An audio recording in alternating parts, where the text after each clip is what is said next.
Hello and welcome to Creating Canon with your hosts, AJ Hamilton and Bitchin' Platypus.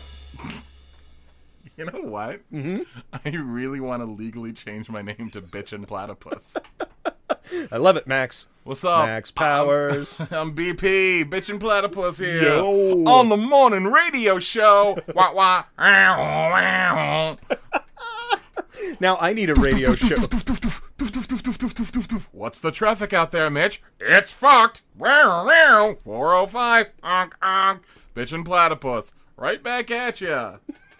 Now I want a morning zoo crew name. Bitchin' Platypus and Dipshit. Yay! I love it. Oh, our producer is telling us to cut it out. Oh. Sorry. Yeah, we gotta go back to the format. Nicholas Sorry. C. Pappas. And Nicholas C. Pappas. Sorry about that, Nate.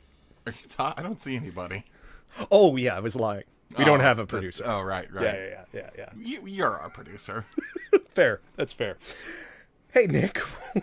What the hell did we watch this week? I don't know, but it put us in a mood. Oh, apparently it did. We watched Yes. Kathy Ireland Oh? in Alien from L.A. Oh, yes. Which is one of those movies that you might have heard before because this was done on Mystery Science Theater 3000. Yes, that's right. Way back in the day, before the new Netflix version. So it's an older episode of Mystery Science Theater. I used to watch Mystery Science Theater like at 6 a.m. on like Comedy Central. Yeah. I think it was on before all of the Saturday morning cartoons, and I would Really? try to catch one episode of those. Yeah. That's so interesting. It was fun. Yeah, that's a show that I can't believe we're doing our Mystery Science Theater 3000 podcast. Yeah. Oh, While doing our Creating Canon bleeding in, podcast. yes.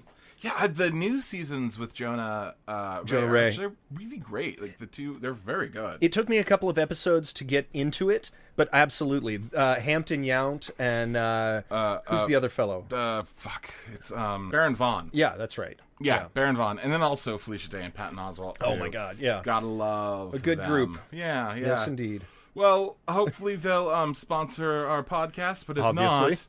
not, we should talk about. There's your free airtime. Yeah, we should talk about, Cannon films and, Yeah, I suppose. aliens from Los Angeles. So this was 1988? This was 1988. Little Nick was 6 years old. Aw. In about 4 years' time from here, he will discover Kathy Ireland and forever what a woman should be All right. will forever have changed in young Nick's eyes.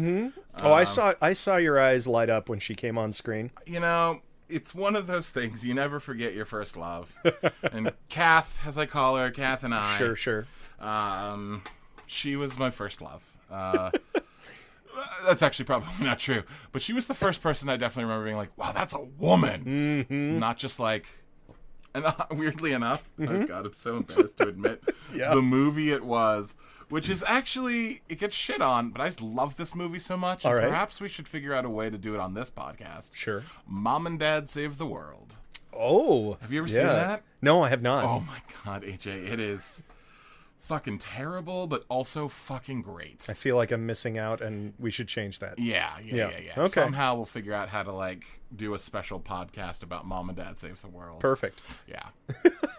All right. Well, while we've taken a few tangents, Yes. How about we tell the people what the hell this movie is all about, Nick? Well, usually I do my movie phone voice, right? Yes, of course. But this time, I'm actually going to do it with the voice that Kathy Ireland uses in Alien from L.A.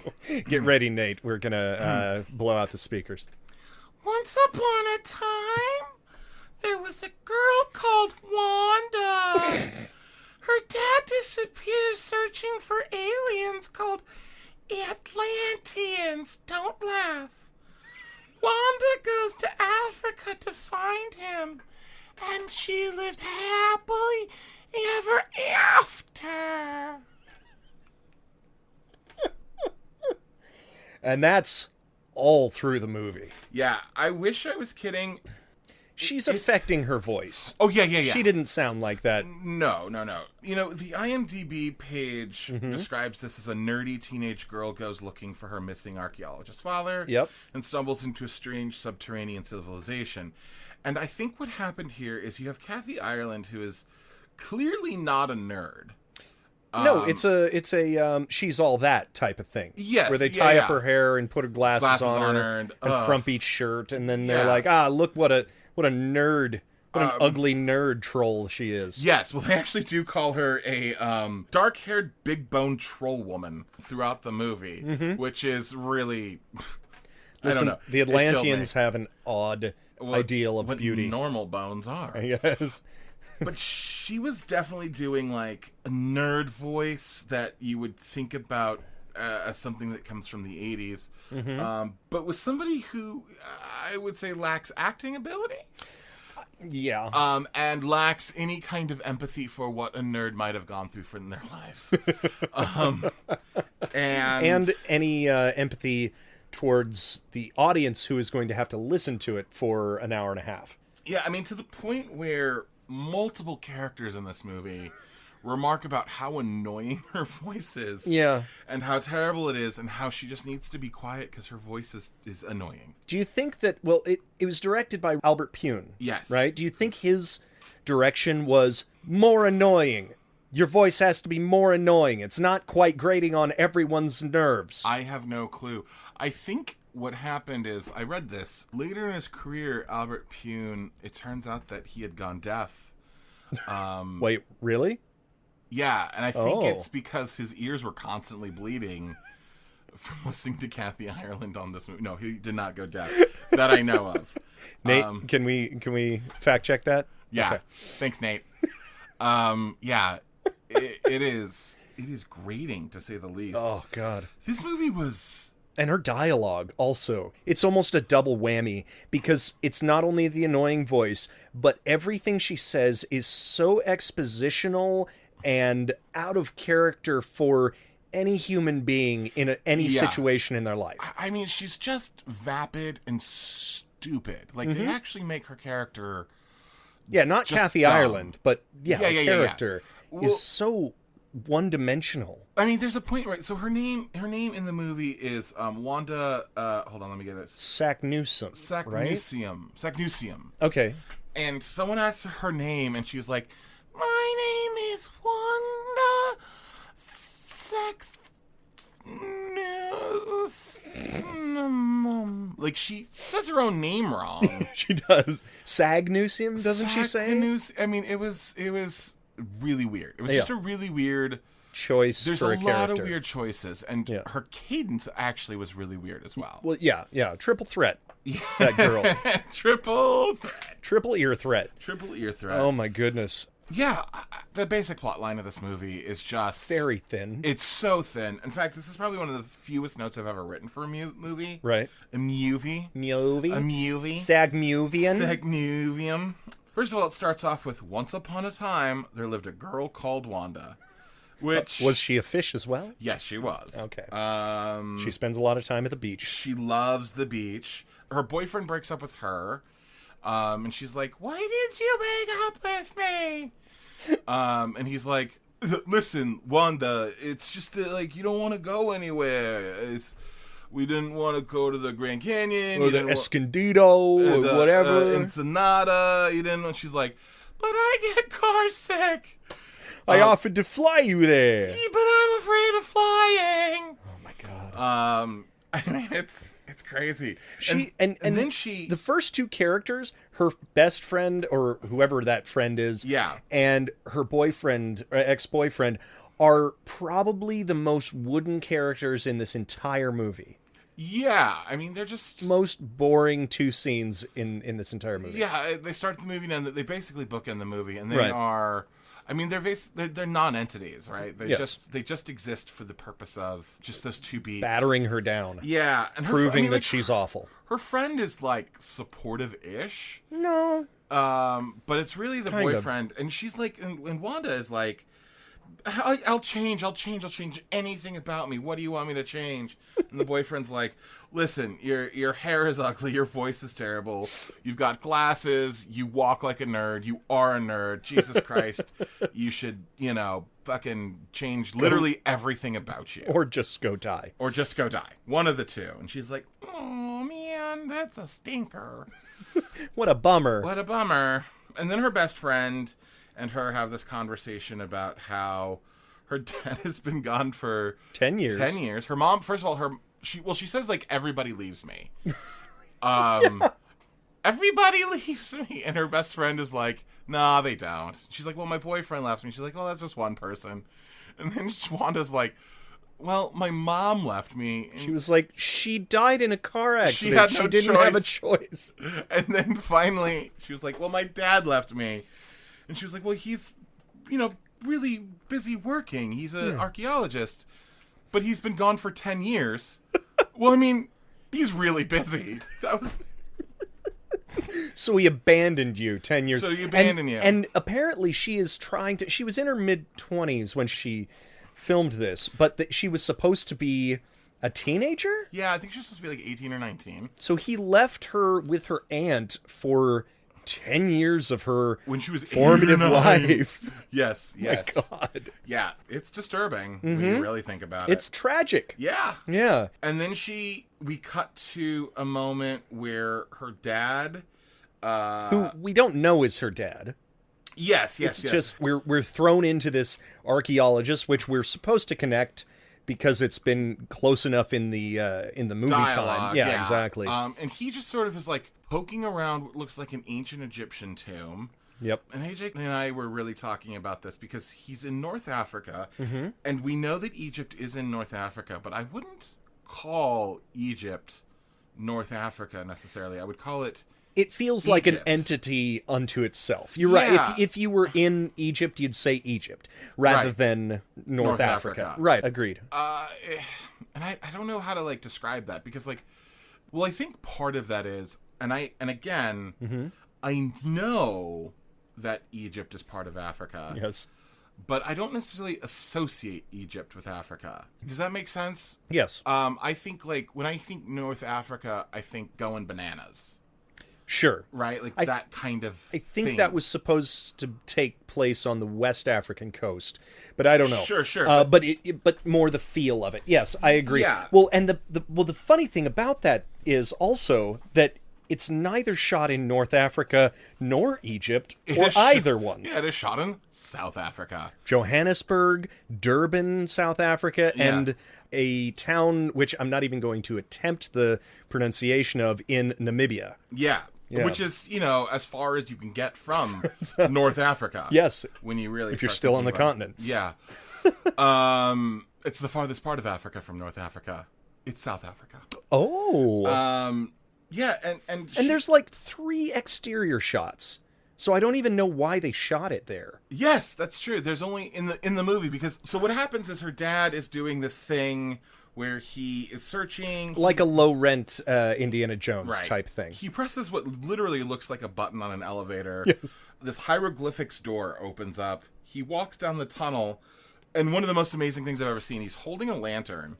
He sets the lantern down, and then he pulls out a flashlight and starts using the flashlight to walk down the tunnel, which I don't know why, but that made me laugh so hard. What was the point, man? I thought at first he was pulling out a gun. I thought so too. And then I was like, what? Nope, wait, that's a flashlight. A flashlight? And then he just falls down what is later described as a bottomless hole, right? Yep. Bottomless pit. Sure. And we just cut back to Wanda. Well, then there's the title sequence of the color bouncing around the thing, and then it's Alien from L.A. And so I just want to talk about the title of the movie first. Seeing Kathy Ireland in this, and if you saw like a still from this movie or something, it feels like an abduction story, or that she's been hiding in LA and she is an alien, Yeah. That was what I actually thought the movie was going to be. I thought so too. Like Species. Like Species, or Doing Time on Planet Earth. Yeah. A little bit he where wasn't exactly an alien. He wasn't exactly an alien, but he thought he was. And that's all. I thought that was along the lines, Yeah. That's all. Yeah, I didn't realize it was going to be basically What it turned Journey into. to the Center of the Earth. Right. which is Atlantis. Yeah. And to complicate everything further, we find out at the end of the movie, spoiler alert, that the people who live underground in the subterranean world are actually aliens that have been there for, what'd they say, 10 centuries? Sure. Something like that. Yeah. And they all hate above ground people. Yeah. Who they call aliens, which, I mean, does make sense. It does, but it feels like they cram in the entirety of the exposition about the society and everything in the last 20 minutes. Oh, yeah. They just...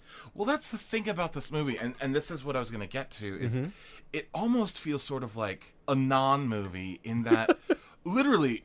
So we've got that. She gets a letter that says that she has to go to Africa. Yeah. The only reason she goes is because as she's reading this letter, she has a voiceover flashback. Oh my God. Of like words that were said to her like literally 3 minutes ago by her boyfriend of like how she's not brave, she never goes anywhere, she doesn't fly. Sure. She decides at that point to go to Africa. She goes to Africa. She falls down the same hole almost immediately. Also, the lantern is still lit. Yes, the lantern that her father left is still sitting there and lit. So if we think about the timeline here, he fell down, somebody had to realize that he was gone, they had to go and look for him in that spot, then they had to come home, send a letter to her, then she had to fly to Africa, and then find the same place that he was. Also, she sleeps for like a day. Yes. Because it seemed like she was on Ludes or something. Yeah, I thought she was on Quaaludes, but it turns out she was just tired. I thought it was going to be because the guy was super ominous and creepy. Well, and then the welcomed music. her. Oh, by the way, this movie is so overscored. Oh my God. There is not a second of this movie that doesn't have overbearing music.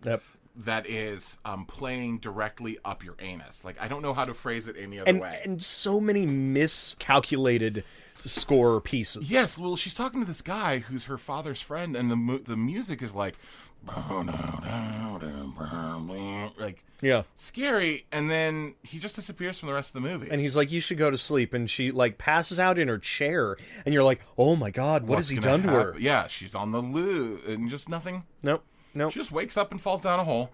But she does read that letter first. Though, yeah, no, it's her dad's journal. Oh, is it? Yes. And there's actually a line in there that's like, I have discovered that there are aliens living underground called Atlanteans. Don't laugh. Which... And her reading of that, she's like, there are aliens called Atlanteans. Don't laugh.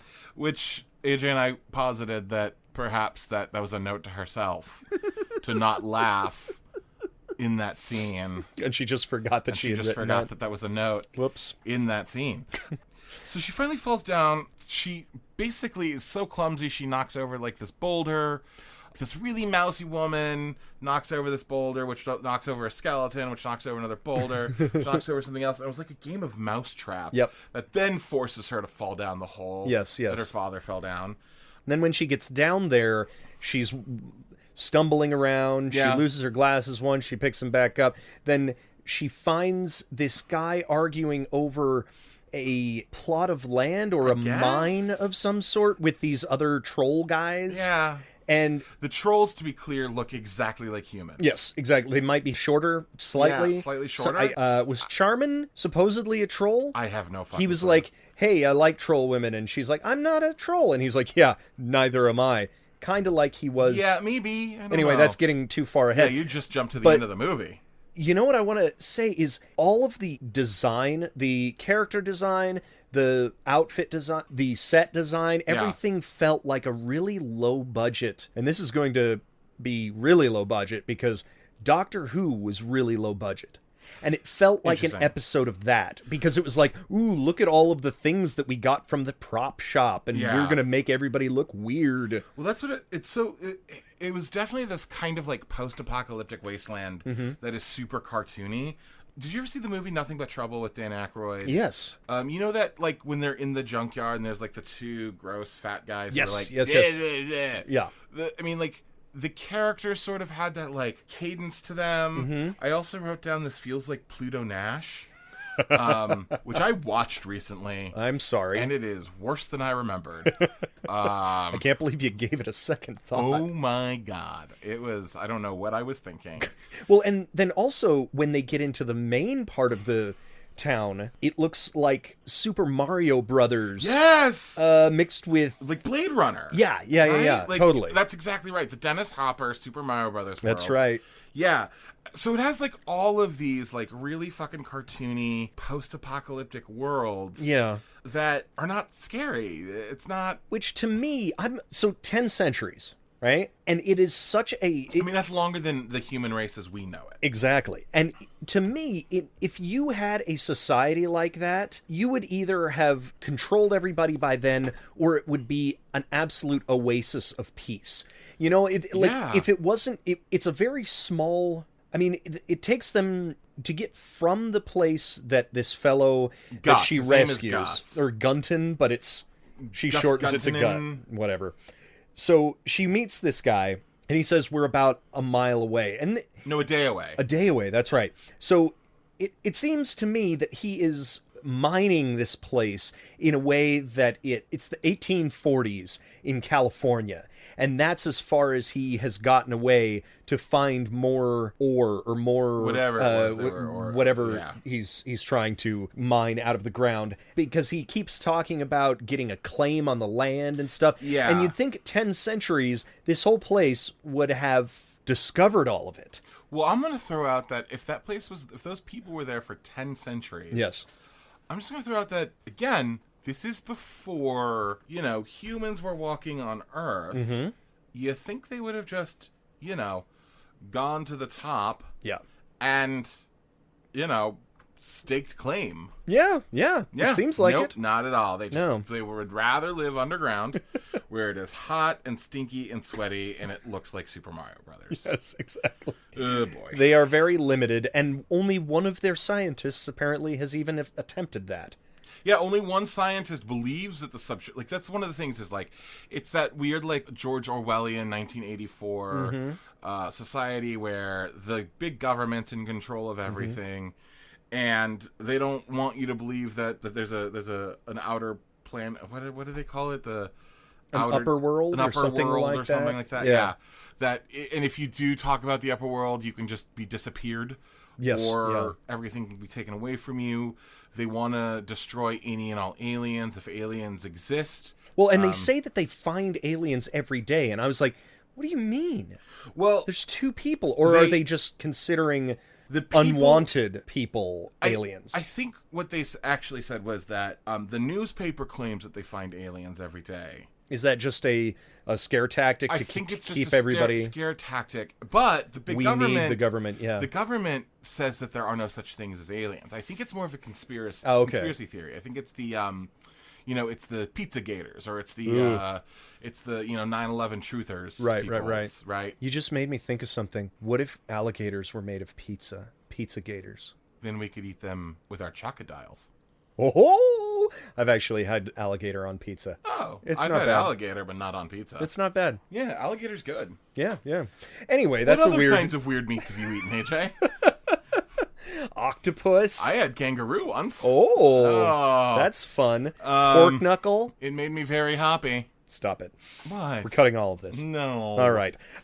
So she goes in with Gus into this town, and this is the beginning of the nothingness that Kathy Ireland's character does. Yeah, I actually wrote down Kathy Ireland equals one note, which is an insult to notes. I think it's sums it up. Yeah. And at this point, what's weird is, like, we're about a half an hour into the movie. Mm-hmm. And, again, this feels like it should be the first 7 minutes of a movie. Yes. Well, and we discussed that you could have just had the cold open be the father falling into the thing, and it would have been fine. Yeah. And she would have gotten the letter and everything like that. There was no, I guess, to add some sort of character to her, that she's not a cool person or something like that. But the arc of it all, she didn't even need to be that type of person. No, well... Because she really doesn't even go through a transformation, it feels like. Well, she does, but that's, like, it's all an accident. Like, her glasses break. Yep. So she doesn't have her glasses anymore. She puts her head in this machine that puts makeup on her. Yep. And fixes her hair. And like, she does, but she, like, does it accidentally. Yeah. And except for a couple of times she attempts to fight a few people along with whoever her savior is. Yeah, what ends up happening is her savior comes to save her. Her savior gets hit. Yep. Or is in a weird situation. And then she hits the bad guy, so he turns the attention back to her. And then the savior has to save her again. Exactly. And it happens numerous times with Gus. And then other characters throughout the movie. Sure. At this point, basically, Gus just is like, here, let me introduce you to my girlfriend. He introduces her to girlfriend. And then he's like, I'll help you find your dad because you're annoying to me and I want to get rid of you. And he takes her to this, like, bar place. It's a restaurant-ish It's a type restaurant of place, yeah. where they have, I mean, this is the kind of post-apocalyptic movie it is.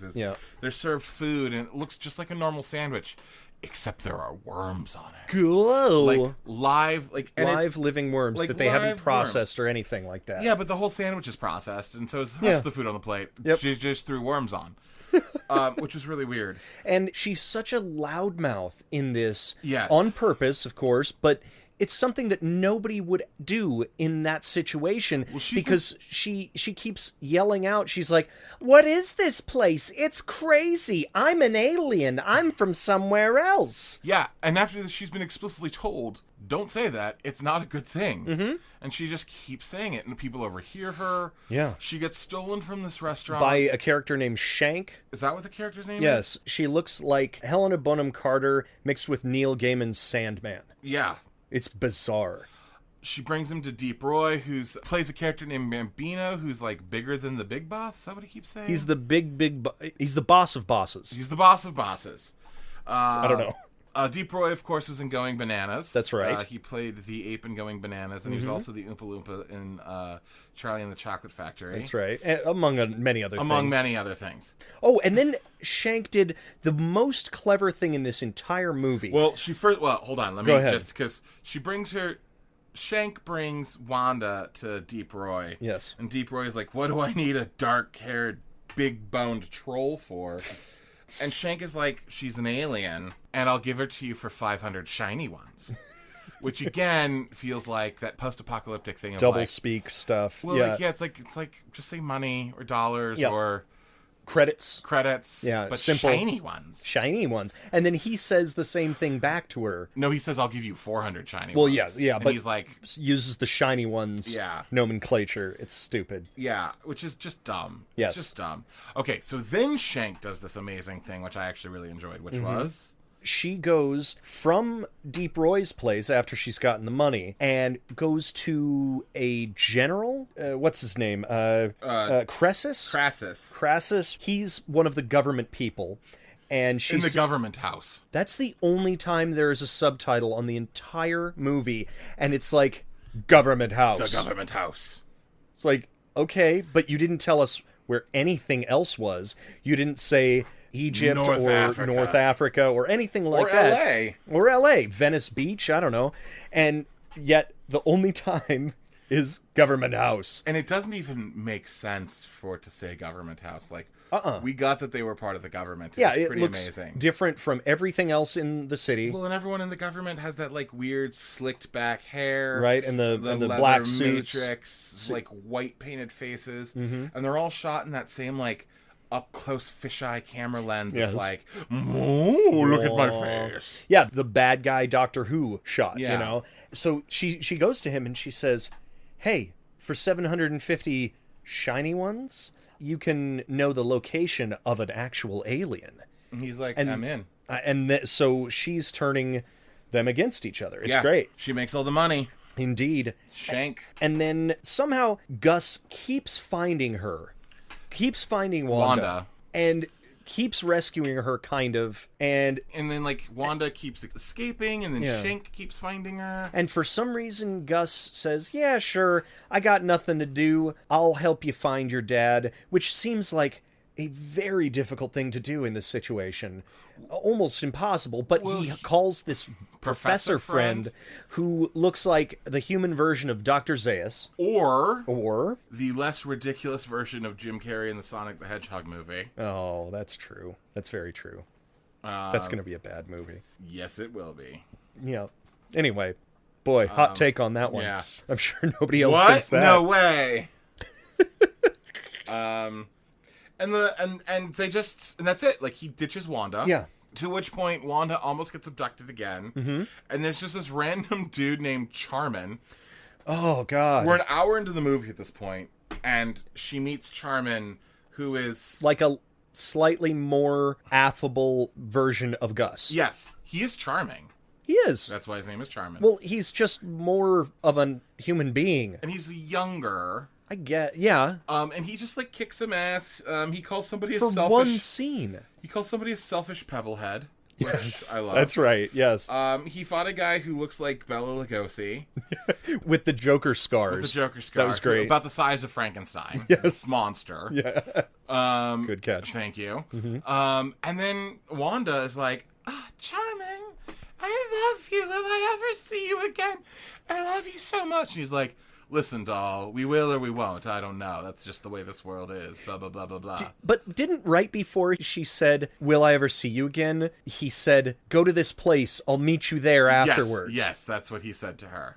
It's like she as a character isn't even listening. Yeah. And that's that's written dialogue. Yeah. Yes. Oh my God. Although, I mean, she could see the future because she does go and wait at that place and somebody abducts her. Yeah, of course. And then as she's being abducted and brought to the government house, this has to be my favorite part of the entire movie.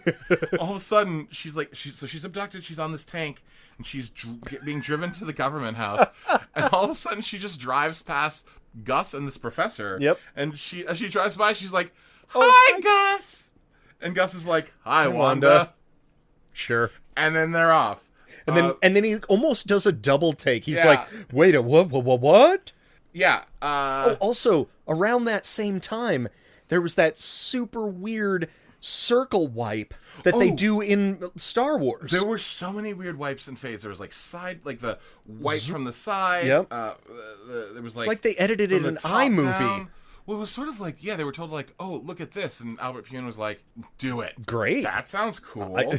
Let's add some interesting stuff to the movie, for God's sake. So now Gus knows where she's going by complete coincidence. Right. She gets to this place, and it turns out that Crassius wants to actually save her. Crassius is like... Well, his whole stance, and this where it kind of got interesting. Yes, but we're an hour and 9 minutes into an hour and 27 minute movie at this point. That's right. There was an odd little person sort of thing named Lord Ober, I believe. He looks like an orangutan in a blonde wig. Absolutely. He is sitting in this chair that is... Have you seen Thor Ragnarok? Yes. Okay, at the very beginning, when Surtur has him hanging down on the chain where he's just spinning, and he's like, wait a second, wait for me to come back around. This guy is on a chair that is constantly spinning for no reason.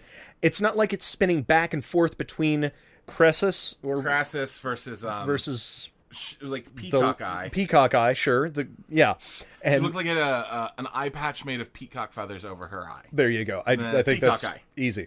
And he's talking to both of them, and Crassus thinks that they should have mercy on the human or the aliens, Wanda and her dad, correct, to send them back up to the planet's surface and to say, don't tell anybody that you did this.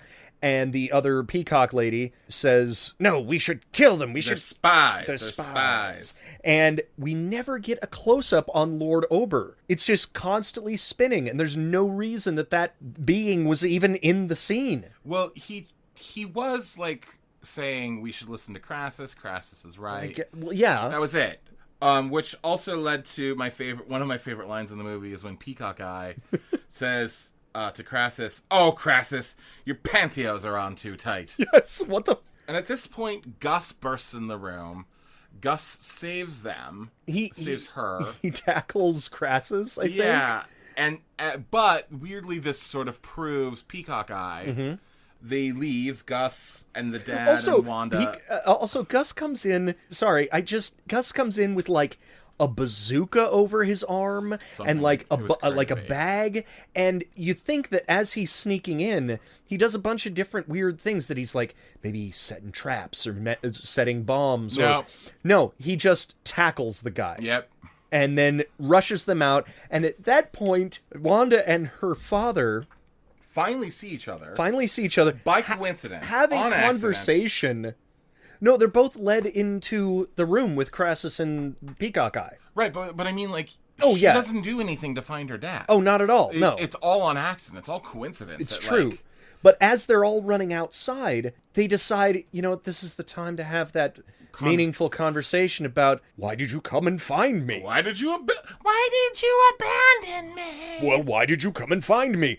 Well, it's because you're my dad. There was this really sweet moment, though, where Gus, says to her dad, listen, she loves you, and you're a jerk. Yeah, and she came to save you, you and I was idiot. Oh, that's actually really sweet. That was really nice. Then the professors, the professor that Gus knew and her dad, who's a professor, they all get to this, one place, and they're having this argument about, her dad, Professor Saknusium, is you're going the wrong way. This is the only place to blah, blah, blah. I have researched from my planet from up top, and it's all theoretical. And the other professor's yeah, well, my shit's over here, and if you want to get up there, this is the way we do it. This is the only way we're going to try. Yeah. Yeah. Then they have this really, weird bonding moment with swelling music of, they bond over professorism. The guy was I was kicked out of my university. Well, I was kicked out of my university, too. No. Well, you give, Hand job. Nothing happens when you give up, and it's there's something different than giving up and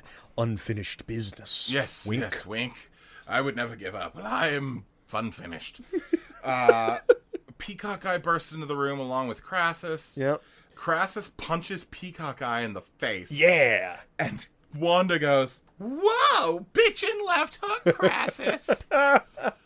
They get into the machine. They're shot back up into the upper world, which is weird because apparently this machine's worked the entire fucking time. Yeah, he just never tried. He just never tried it.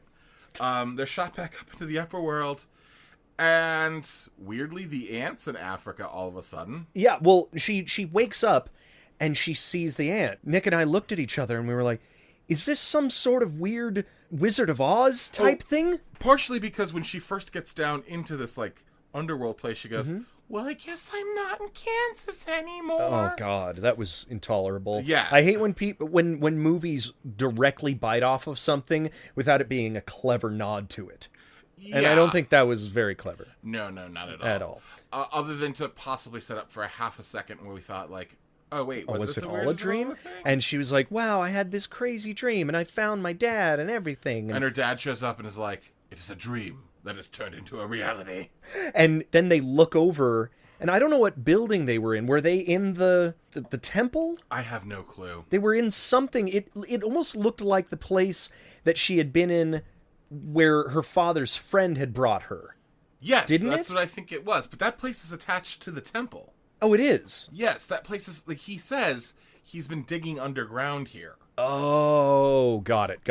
Okay, I missed that line, apparently. Yeah. And so it went up through there, and which leads me to believe that this is a very small area. Yes. And so they launch up there, and it's the little rocket is through the floor. Cut to, she's back in L.A. Her ex-boyfriend now, runs up to her friend from the beginning of the movie. Is like, is it true that she's in Africa? That's crazy. I think it's actually a lie, and she's just trying to get me back. By the way, this is my new girlfriend, Stacy. Stacy, Sandra, Stacy. I'm Robbie. And then she's like, why don't you ask her yourself? Sandra says that. Yeah. We cut to Kathy Ireland looking like prime Kathy Boom. Ireland. Yes, like Sports Illustrated cover. Yeah. Getting out of the water, and her ex-boyfriend just looks at his girlfriend, his new girlfriend. No, he throws her the towels and runs over. He looks at her, and then he tosses her the towels and runs over, and it's like, "What on hey, Wanda, you want to go to dinner tonight? How about and tell me all about Africa?" She's like, "No, I just changed." Then she gets up to the top level where there's off the beach. Yeah. When I say top level, I mean the parking lot. I don't know why I said top level. Well, the walking path if you've ever been to Venice Beach or Santa Monica, there's this big, huge walking path in the middle of. Thank you for explaining my brain. Sand. Yes, of course. Because you are actually describing exactly what I meant. Right. Yeah. She gets up there, and all of a sudden this motorcycle comes up, and this dude is like, "Yo, where am I?" And he takes off his hat, and she's like, "Oh my God, it's Charmin." And it's Charmin, who we saw for 4 minutes of this movie. Yes. And he is her second new... build. He is second build, by the way, Shut AJ. up. He is second build in this movie. What the... Why? I don't know. Well, he was my coming God. off of Return of the Living Dead 1 and 2. Okay. And Friday the 13th Part 6. So he was sort of like that teen, Sure. heartthrobby kind of dude. Right. All right. Well... And then they're like, cool. And they like... Do they kiss? No, I don't think so. It just cuts to her smiling in freeze frame. And then the beach scene. Like, Oh, yeah, Then it like goes of to the course. beach scene. Oh, and then the words come up on the screen, and she lived happily ever after. To mirror the opening, which was Once Upon a Time, Right. there lived a girl called Wanda. of course, because this was absolutely designed as a fairy tale, but it wasn't. Yeah. It was such a shitty like whoever wrote this was I can tell you who wrote it. Yeah, it was a woman named Sandra Berg who wrote the screenplay as Regina Davis. Oh. Regina Davis's other all of her other movies were Journey to the Center of the Earth.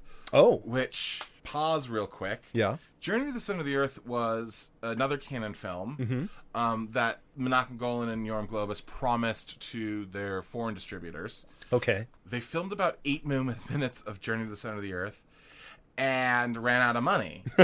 At the same time, they had also filmed a sequel to Alien from LA, thinking it would be a big hit. It wasn't. No.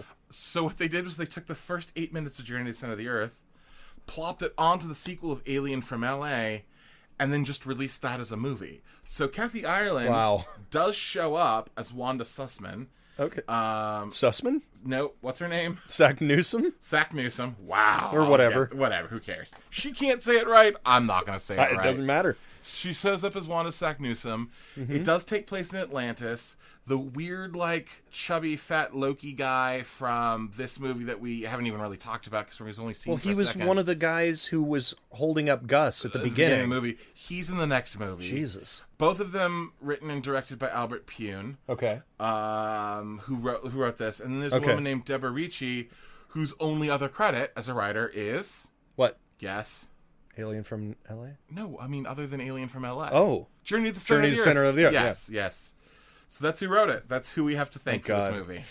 Thanks. So we will have a follow-up. Yes, we will. With the pseudo-sequel. Pseudo-sequel. Yeah. Well, and then at the end of this isn't quite the end. There are interstitials during the credits of that Stanley Tucci-looking dude. Oh, yeah, on the news. Up, yeah. They had a couple of characters in this that felt like the Hunger Games. The Hunger Games characters, like Toby Jones. Toby Jones and Stanley Tucci, Elizabeth Banks. Everybody, they were made up more than anybody else, and they were on TV, and they were saying, "There's a lottery. If you find her, you get money." Yes, more when they were money. trying to track down Wanda. Sack Newsom. Sure, why not? Sussman. Oh, I just suck a luck a ding dong. Before we wrap this up, Deep Roy had a great henchman that looked like if Marilyn Manson was in Guys and Dolls. Do you remember that guy? Yes. Oh, and we didn't even talk about Deep Roy's outfit. Oh, yeah. With that super creepy eyelashes. Well, he had eyelashes that were, from his eyelash to his chin, but they were red. Yeah. They were just all over. It was horrifying. Also, I am absolutely shocked that Charmin, at the very end, was not beat red from the sun? Being under the sun for the first time. Yeah. Also, who did he steal or blind.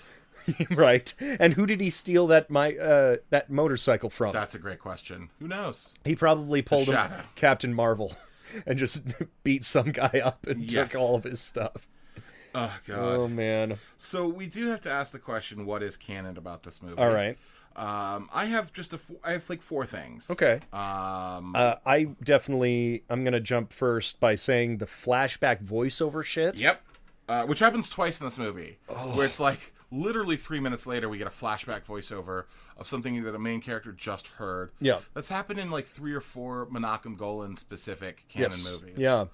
Absolutely. And it's just frustrating as hell sometimes. Yeah, it's so because weird. it undercuts the intelligence or the memory. Well, just and the memory. dramatic purpose of the moment. We get it as the audience member. We don't have to know exactly what they're thinking. Yes, exactly. What about you? That was one of them. The fact that it was so overscored. Yeah. Feels like a couple of canon movies we've seen so far. Definitely. And then the wipes and the fades felt very like, this is really cool. Let's do this. Let's do this, but only once in the entire movie. Yeah. Yeah. And then major coincidence happening in the script. There wasn't a lot of A leads to B. Right. It was just sort of like A happens and then B happens. And the character, like her It's character... not stages. It's not solving something. Right. Yeah, it's not solving anything. Well, and her character does nothing to help push herself forward. No. She just accidentally trips into the next thing that Falls happens. into the thing. Yeah, exactly. This was such a bare bones script. Yeah. This was a weird one in that, like, I think I would have enjoyed this if we watched it with, like, a bunch of friends laughing. Yeah, okay. Because there's not much of a story to follow. You're just No. watching it for silly lines and stuff like that. Yeah, and I think also our version, we watched it off of YouTube, and it was a really bad copy on YouTube. I think it was an old VHS copy. That's the only place you can get it, by the way, if you want to check this out. It is on DVD. I found it Oh, on it is? DVD. Oh. I didn't find it until today, unfortunately. Okay. The day we recorded. But I think I would have preferred, like, if I could have seen it better, I might like parts of it more, because it was a little hard to see some of the background stuff. Because when I say that it looked like a cheap version of Doctor Who, I actually like Doctor Who. I think that with the budget that a BBC has, to put on something to that effect, to simulate space and simulate monsters and different worlds and stuff like that, I think they did an all right job. It just didn't seem focused. I mean, when I say it reminded me of Pluto Nash, Nothing But Trouble, right, and Super Mario Brothers, I like all of those movies for very specific and reasons that I don't actually think I like them as much as they're fun to watch in a weird way. Yes. But, so this follows that. Like, it follows that world to me. So, yeah, So would you recommend this movie? This is the kind of movie that I would say, like, if you had a bunch of friends that were hanging out and you wanted to watch something stupid and make fun of it, or if you wanted something to throw up in the background of a party, this is the perfect movie for that. Okay. This would be really sad if you were watching it alone for entertainment. Yeah, because you're not going to get much out of it. Yeah. I don't think even laughing at her and... I'm so glad I watched it with somebody else. Yeah. It just doesn't work.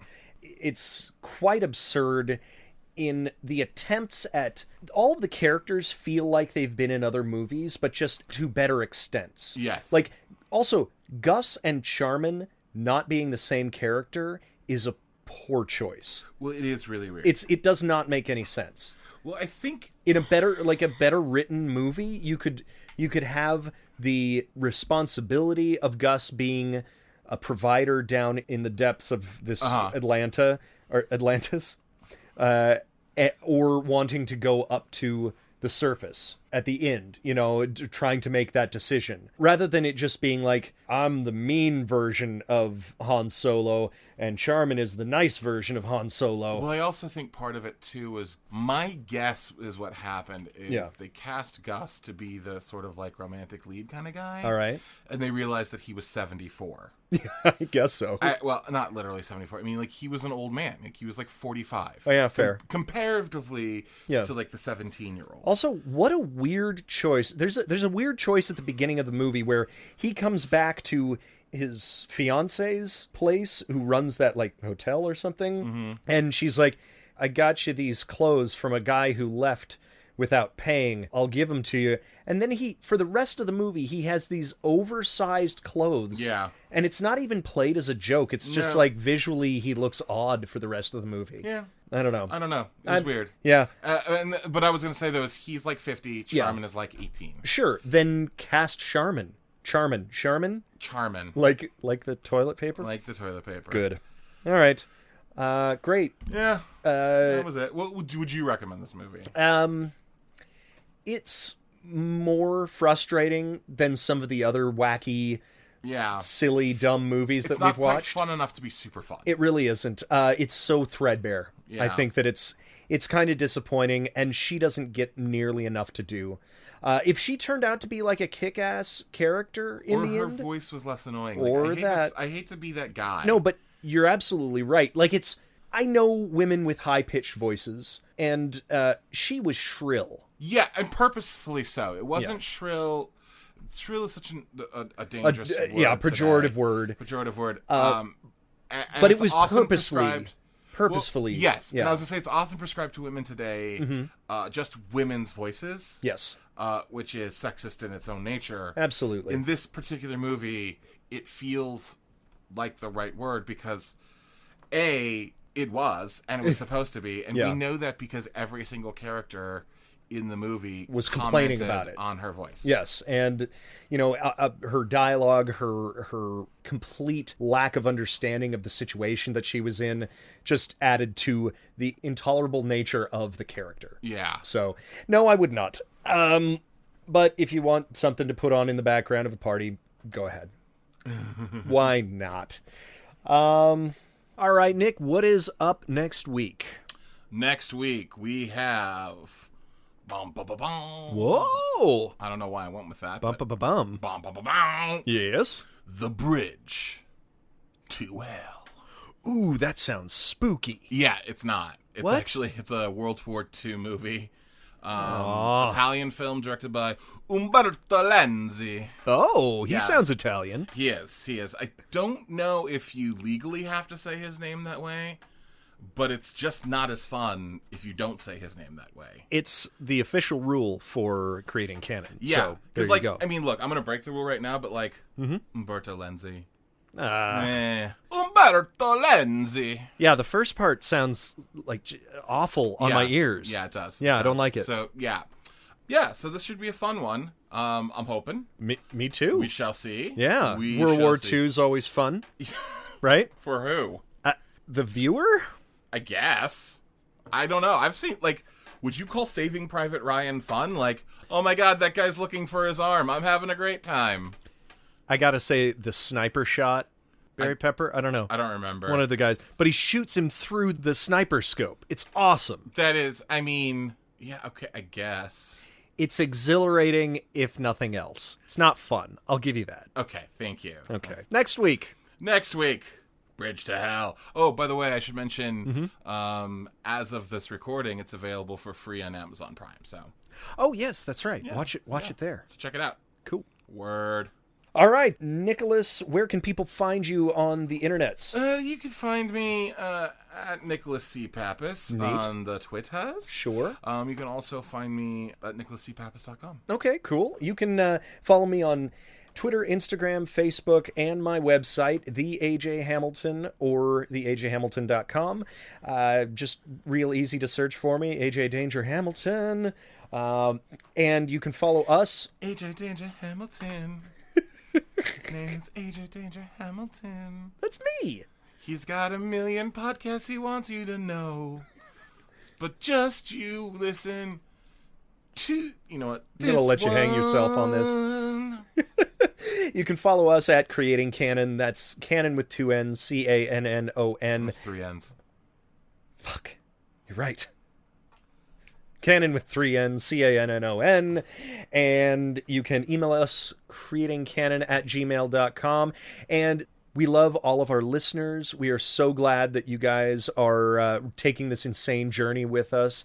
And if you are listening to us on Apple Podcasts or Spotify or YouTube, please give us a subscribe, a like on these episodes. It really helps us out. Just let us know that you're out there. We love interacting with our fans. Seriously, and if you don't like us, we are called How Did This Get Made? That's right. Go ahead and leave a comment on that. And I'm Jason Mantzoukas, jerks. Yeah, and I'm June. That's right. That's Diane Raphael. Neat. All right. And as we say every single time, and we'll continue to, what do we say, Nick? We say good night and good cannon.